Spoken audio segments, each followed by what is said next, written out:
Everyone wants great reports in Rise of Kingdoms, and let me show you how to get reports like these nearly every time you go into the ball. Okay, so as we're approaching the ball, we're kind of looking at the marches here, kind of getting a sense of what's going on, and you see that about 50% of the marches are red, 50% are kind of gray.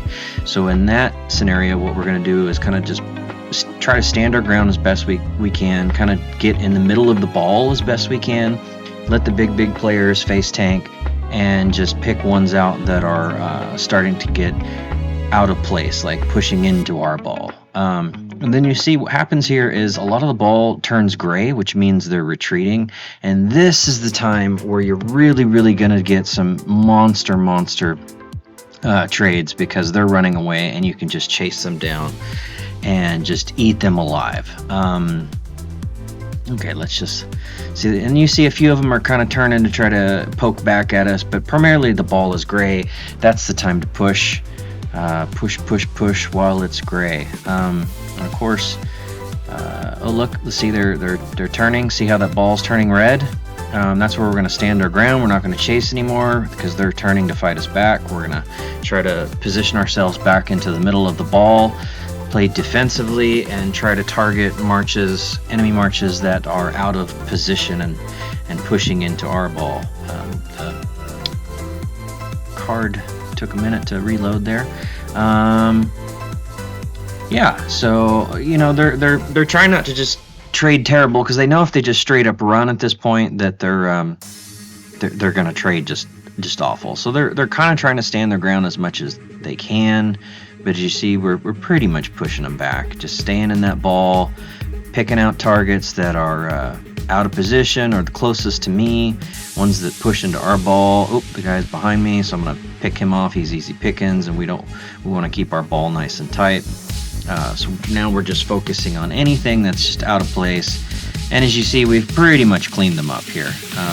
When those balls met, they're pretty much the same size, but now we're pretty much, that was the push there.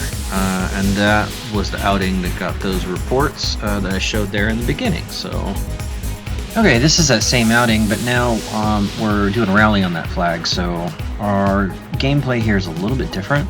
Our job now is to try to clear around that rally as best we can. So they're going to be hard pushing here. You see a lot of those marches are super red, which means they're charging us. They're trying to clear the field as well. So we're just going to stick close to that rally and try to swarm the swarmers and clear that field as much as we can. But again, what we're trying to do here is stick into the, staying inside our ball as best we can, and just hold our ground and let that rally do what it does and just smashes. Hey, if you made it this far into the video, consider subscribing to my little YouTube channel. Just starting it out. I'm going to try to learn how to edit these videos better and better, and keep giving you good content like this, and improve your gameplay. Here's that report on that rally that I was clearing the field for, or at least trying to. Now what we're going to do is we're going to listen to the Discord server. I want you guys to hear how important it is to be in VC while we're fighting. Everybody that's already moving, stay. Everyone else stay here. Yeah, because we got enough. We should take this ball and do something else with it, like push down at 1 if we need to.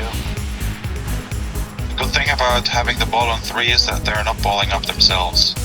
Yeah. Because it's not like they have no cities around. They just cannot ball up because they're split everywhere. Good. They're backflagging at 4, so.